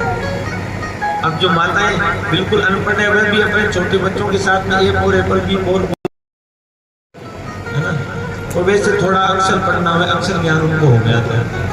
तो उनको समय भी लगता था, ज़्यादा नहीं पढ़ पाते थे, लेकिन नित्य मैंने देखा, कई बार अनुभव किया, रामचरितमानस की चाहे 1 ही चौपाई पढ़े, चाहे कितना समय हो जाए, रोज रामचरितमानस का पाठ घर में रहे। और महाराज जी, मैंने जब मैं बड़ा हुआ और मैंने उनके जो भवन को देखा, तो जितने वास्तु के दोष होने चाहिए वह उस भवन में, लेकिन फिर भी मैं आश्चर्य करने लगा, इतने वास्तु दोष है इस भवन में, फिर भी यहाँ सब प्रकार से समृद्धि है, सब प्रेम से रहते हैं। तो फिर मैं कई जगह चर्चा भी करता था, जैसे अपने जो पंडित लोग हैं, आचार्य लोग हैं, तो उनके सामने मैंने कहा कि इतने भयंकर वास्तु दोष उस भवन में, फिर भी वहाँ सब प्रकार से समृद्धि है। तब मैंने चिंतन किया तो मुझे ये ज्ञान हुआ कि यह सब कृपा रामचरितमानस के पाठ से है। तो आप ये विश्वास मान के चलें कि जिसके घर में गीता जी का पाठ होता है, रामचरितमानस का पाठ होता है, भागवत जी का पाठ होता है और भगवान नाम संकीर्तन होता है, वहां सभी दोष स्वतः ही मिट जाते हैं। और जब से वहां श्री रामचरितमानस जी का पाठ होना बंद हो गया, बाबू साहब भी देवलोक हो गए और माता राम भी। और देखिए, मेरा भी इतना भाग्य मैं मानता हूँ कि जिस समय उन्होंने प्राण त्याग दिया तो श्रावण का महीना था, चतुर्मास प्रारंभ हो रहा था, और मैं सवेरे 4 बजे स्नान करके, चतुर्मास करता हूँ मैं, तो घर पे स्नान करने जा रहा था कि भाई आज से श्रावण प्रारंभ हो रहा है, वह चतुर्मास। तो उसी समय बाबू साहब ने आवाज़ दी कि माधव जल्दी आना जल्दी आना। तो मैं दौड़ के गया, बोले कि देखो तुम्हारे दादी साहब को क्या हो गया। तो उन्होंने मेरी गोदी में अपने प्राण, और एक जो है वो दुपट्टा था वो मैं लपेटे हुए था, तो उनके कोई वस्त्र था नहीं क्योंकि अटैक आया था हार्ट का। तो अंतिम समय में जो नैमिषारण्य तीर्थ से वो लाया हुआ था और उसी दिन मैंने वह लिया था दुपट्टा। तो वह दुपट्टा ओढ़ के और वह वहाँ की उन्होंने बोले रामचरितमानस भगवान की। तो जब से रामचरितमानस का वहाँ पाठ बंद हुआ तो महाराज जी अब तो वहाँ जाते हैं तो डर ही लगता है, वो जो सभी दोष है ना तो वह प्रकट हो गए। और जब तक वहाँ रामचरितमानस का पाठ नित्य होता था तो वह सभी दोष शांत थे। तो रहते ही हैं सब पूर्ण वास्तु कला के द्वारा या वास्तु शास्त्र के अनुसार हम भवन भी नहीं बना सकते और भूमि का शोधन भी हम नहीं कर सकते। और भी कई प्रकार के दोष रहते हैं, भूमि भवन मकान के दोष रहते हैं। तो सभी दोष अगर रामचरितमानस का पाठ नित्य निरंतर घर में हो तो मैं आपको ये विश्वास दिला सकता हूँ, क्योंकि ये मैंने जीवन में अनुभव किया है।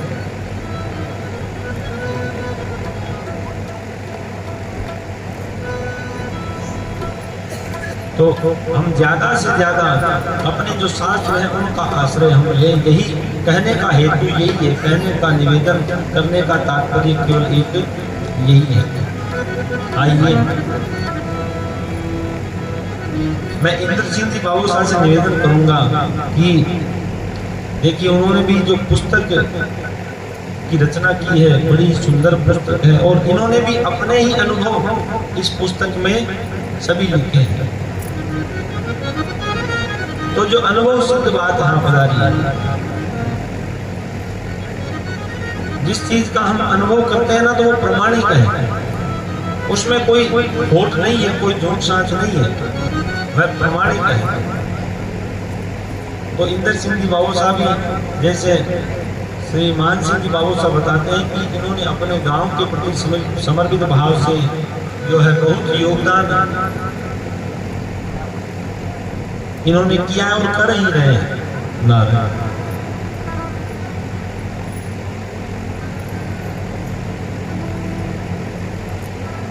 आदरणीय मंच पर विराजमान माधवाचार्य जी को कोटि कोटि प्रणाम। आज रुणीसर से लेकर यहाँ तक जो कथा का वर्णन हो रहा है उसकी आपने झड़ी लगा दी। डाबड़ी ग्राम धन्य हो गया जो आप यहाँ आकर के हर शब्द को उदाहरण दे दे के समझा रहे हैं। मैंने बहुत सी कथाएं अटेंड करी है, लेकिन जैसे आपके मुकाबले से एक एक शब्द का वर्णन उदाहरण के साथ में दिया जाता है, उससे सभी को ज्ञान प्राप्त होता है। मेरे भाई बहुत से होते हैं संस्कृत के अंदर में सुपरफास्ट गाड़ी चलती है, इस तरह से कथा का वर्णन करके चले जाते हैं, लेकिन आप तो पैसेंजर गाड़ी है जो हर यात्रियों को शौक में देते हैं। इन्होंने हर दिन एक एक उदाहरण ऐसा दिया है जो सबके मन में विराजमान हो सकता है। पहले दिन भी इनकी वर्णन में एक मैंने शब्द को लिया कि आप गृहस्थी का काम करते हैं, खेती बाड़ी का करते हैं, पनघट पर लेके पानी लाते हैं। जैसे एक पणियारी के ऊपर मैंने पहले दिन दृष्टांत किया था कि पणियारी पानी देने के लिए गई है सभी सेना के साथ में, मटका 2 सर पर रख रखा है, भजन गा रही है, कीर्तन कर रही है, सखी सहेलों से बात भी कर रही है, लेकिन उसका ध्यान कहाँ है? मटके पर कि मेरा मटका गिर नहीं जाए। दूसरे दिन की कथा के अंदर इन्होंने एक और वर्णन दिया था जो मेरी पुस्तक में भी लिखा हुआ था, लेकिन इनकी वाणी है उसके हिसाब से नहीं था कि एक मेरे जैसा मूड आदमी भगवान का नाम नहीं लेता था, पड़ोस में पंडित जी का घर था, उन्होंने सोचा इसका पुत्र हुआ है, राम का नाम नहीं लेता है, तो क्यों नहीं इस पुत्र का नाम भगवान के नाम से कोई नाम जोड़ दिया जाए। तो उस पुत्र का नाम रख दिया रामू। अभी वो काफी समय बाद में वृद्ध हो गया और रामू बोल करके नहीं पुकारता है। जवानी में इतनी जरूरत नहीं पड़ी थी, बुढ़ापा आ गया तो कुछ न कुछ चीज मांगने के लिए, पूरी करने के लिए अपने पुत्र को आवाज देना पड़ता है। तो वो आवाज कैसे देता है? रामू बोल के नहीं देता है, ओए, अरे सुनता नहीं क्या, ओए, इस प्रकार से ओए ओए करता है। क्यों? रामू का नाम तो लेना नहीं उसने। तो पंडित जी को इस बात का ज्ञान हुआ कि पड़ोस का दुख पा रहा है, अरे ओए ओए कर रहा है, अरे उसकी आखिरी सांस निकलने वाली है, क्यों नहीं इसके मुंह से राम निकलने का कोई तरीका खोजा जाए। रामू को बुला कर पंडित जी ने कहा, तेरे पिताजी जब ओए ओए करते हैं तो मत जाना, कितनी भी आवाज लगाए तो मत जाना, तेरे को राम का नाम से पुकारा तो तू जाना। तो वो बूढ़ा पानी के लिए तरस रहा था, तड़प रहा था, घर में कोई नहीं था। ओए ओए ओए, अरे रामूड़ा, रामूड़ा कहते हुए स्वर्गवास हो गया। कहने का मतलब है कि एक नाम से भी मुक्ति हो गई। इस प्रकार से बातें तो बहुत है, लेकिन स्टेज पर मेरा हक नहीं है बोलने का। गुरु जी ने थोड़ा सा मेरे को बुलाया, मैं आके 2 शब्द बोला। बातें बहुत है, किताब में लिखी हुई है, आपको ज्ञान भी है, कथा भी सुनते हो, सब जगह है, लेकिन कथा में आते हैं तो कम से कम एक शब्द तो लेके जाओ। आपसे ज्यादा शब्द नहीं लिया जाता, तो एक शब्द लेके जाओ। लेकिन मैंने देखा है हर जगह पर कथा में भीड़ हुई है, नाचते हैं, गाते हैं, पसीना पसीना हो जाते हैं, और पंडाल से बाहर निकलते ही सब चीज को भूल जाते हैं। जी भाई क्या करूं, सासू फोड़ दी है, भाई साहब से मेरी बनती नहीं है, अरे मरोड़े यहाँ से निकलते ही ये बच्चे बनने नहीं, ये नहीं करने से। आजकल कलयुग का प्रवेश ज्यादा हो रहा है, सासू बहू में नहीं बन रही है। सासू उधर में बैठी है, बहू उधर बैठी है, बहू पहले खाना खा लिया, सासू अपना पर लेके खा रही है। बाप बेटों में यही हालत है। एक बेटा है तो दुखी, 2 दुखी, 3 दुखी, 5 दुखी, कितने भी है, लेकिन सुखी नहीं है। जिसने परमात्मा ने अपना जोड़ा मिलाया था, वो जोड़ा अपनी संतान ने बिछड़ा दिया। कैसे? छोटा बोलता है माँ को रखूंगा, बड़ा बोलता है बाप को रखूंगा, जोड़ा बिछड़ गया। ये अपना परम धर्म नहीं है। अपनी सेवा करेंगे, मेवा पाएंगे। जीते जी करना है, वो सेवा है। उस पर एक छोटी सी बात है, आपका टाइम ज्यादा नहीं ले रहा, थोड़ी सी माफ करना पड़ा। जब मनुष्य शरीर त्याग देता है तो उसकी आत्मा क्या कहती है? जब मैं जिंदा था तो मेरे पास में कोई आके बैठा नहीं, आज मैं मर गया तो दुनिया भीड़ लगा के बैठी जा रही है। अमूमन ऐसे होता है, बीमार है तो उसके पास में कोई जाता नहीं है दुख सुख पूछने के लिए। अगर दुख सुख पूछने के लिए चला जाए तो उसकी आत्मा खुश हो जाती है। मैं जिंदा था तो मेरे पास कोई आगे बैठा नहीं, आज मैं मर गया तो भीड़ लगाए जा रहे हैं। जब मैं जिंदा था तो किसी ने मेरे लिए कोई दुख प्रकट किया नहीं, आज झूठा आंखों में आंसू लाके दुनिया को दिखाए जा रहे हैं। जब मैं जिंदा था तो किसी ने मेरे को एक रुमाल दिया नहीं, आज मृतक शरीर के ऊपर में साले 2 साले उड़ाए जा रहे हैं। अरे भाई, साले 2 साले मुर्दे के काम की नहीं, फिर बेचारे रस्म निभाए जा रहे हैं।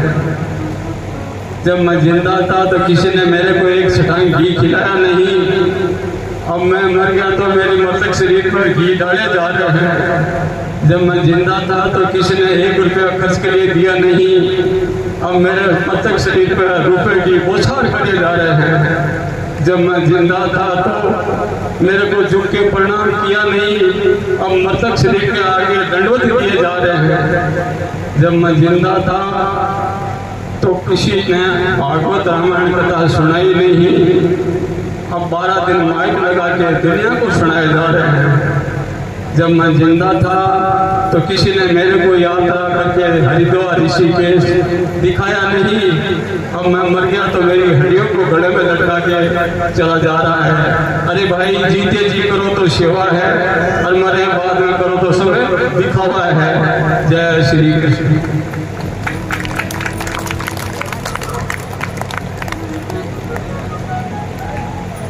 कितनी प्रेरक बातें हमारे श्रीमान भामा साइंद्र सिंह जी ने आप सबको बताई, और यही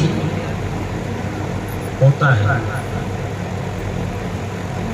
जो भगवान प्रत्यक्ष रूप में हमारे सामने रहते हैं उनको तो हम मानते नहीं और झूठा दिखावा हम करते हैं। ये सब दिखावे की दुनिया हो गई, झूठी दुनिया हो गई। इसलिए भैया एक ही बात है, सच्चे बनो और अच्छे बनो। अगर माता पिता से, भाई भाई से, पति पत्नी से आपको कोई संशय है, कुछ भी उनके प्रति है, तो किसी तीसरे आदमी को बीच में आने मत दो, है ना। तुरंत ही अपना जो भी शिकवा गिला है, और मैं आपको बताऊं, अगर आपके सामने जाने की हिम्मत भी नहीं है, पिता से पुत्र की अनबन है, पिता से डरता है कि मैं सामने नहीं जाऊंगा, पति पत्नी में अनबन हो गई कि मैं सामने कैसे जाऊं, तो आजकल तो साधन फोन का है महाराज, और 2 शब्द सॉरी, सारा काम बन जाएगा, सारे गिले शिकवे दूर हो जाएंगे। और जो सार है वह प्रेम नहीं है। और महाराज अपने प्रेम को बढ़ाने के लिए, और ये जो ग्रस्त भगवान ने दिया है, इसको आनंदित बनाने के लिए, अगर पिता भी पुत्र रूठा हुआ है और पिता भी अगर अपने पुत्र से कह दे कि क्यों, बच्चे जब छोटे बच्चे रहते हैं, अभी जैसे ये बच्चा है, ये किसी चीज के लिए जिद करता है, छोटे बच्चे, और माँ उसको थप्पड़ मार देती है और वो रूठ जाता है, तो माँ मनाती नहीं, मुझसे गलती हो गई, तो वो तो बालक तो पिता माता के लिए हर समय बच्चा ही तो है, वो गलती करती होगी उसने, वह नहीं मानता तो मैं मानता, क्या होगा उससे। लेकिन लोग आपके उस जो भाव है, जो बीच में कलह है, क्लेश है, उसका लोग तो हंसी मजाक नहीं बनाएंगे और आपके मन में अशांति भी नहीं देगी। बस 2 जो शब्द हैं, सास बहू हो, चाहे ननद भौजाई हो, कोई भी अपने रिश्ते हो, पिता पुत्र का, बहन भाई का, जो भी गिले शिकवे हैं। और महाराज जी, यहाँ से जब हम जाएंगे ना, तो जो हमारे द्वारा ये अच्छे कर्म किए हुए हैं ना, वही साथ में जाएंगे, और साथ में कुछ जाने वाला नहीं है। इसलिए सच्चे बनो, अच्छे बनो, सबसे प्रेम से रहो। बोलिए भागवत भगवान की जय हो। जय जय श्री राधे श्याम। मध्याह्न के विश्राम का समय हो गया है। अब करें क्या? आप लोग इतने चाव से सुनते हैं कि हमें तो ये लगता है कि आपको कितना सुनाए, क्या क्या सुनाए, इतना आपका धैर्य है। मैं भी कथाएं करता हूँ, कथाओं में जाता हूँ, लेकिन जो कथा में बैठते ना, उनके मन में शांति नहीं होती। और जो महाराज तो पूरा प्रवचन सुनाओ, कोई भजन ही कौन गायो, असला गावला, लेकिन मैंने आप सबको ये देखा है, ठीक ना, आपके भाव, आपकी बिल्कुल व्यासपीठ की तरफ ऐसी नजर रहती है कि महाराज क्या प्रसाद देंगे और हम ग्रहण करें, और यही भाव होना चाहिए। इसलिए व्यासपीठ से मैं तालीम जाता हूँ आप लोगों के लिए, और आप भी तालीम लें अपने लिए। बोले बाल कृष्ण। श्रोता ऐसे ही होने चाहिए, है ना। तो 2 मिनट भगवान नाम संकीर्तन करते हुए हम मध्याह्न की सभा में विश्राम करेंगे। पुनः हम सभी भगवत भक्त एकत्रित होकर भगवत चर्चा का रसपान करेंगे, और कृष्ण जन्म की झांकी भी है। अच्छा, आज जो चंद्र ग्रहण है, शरद पूर्णिमा है, चंद्र ग्रहण है, तो उसका सूतक 4:05 से लगेगा शाम को। तो उससे पहले कथा का विराम हम जन्मोत्सव इत्यादि जो है 3 बजे तक, 3:15 बजे तक आरती करके और करने का प्रयास करेंगे, जिससे आप सभी लोगों को कोई असुविधा नहीं हो। जय जय श्री राधे।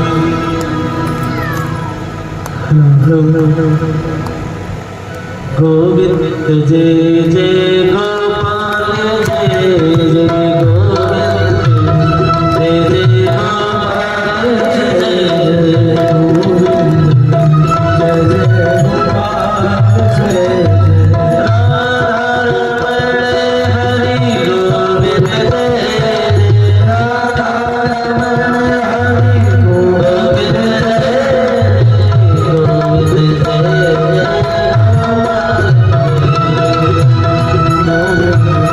जय राम जी की जय लक्ष्मण की जय राम जी की जय लक्ष्मण जी की जय सीता सहित जय राम की जय सीता सहित चलो प्रिया जय जय गोविंद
जय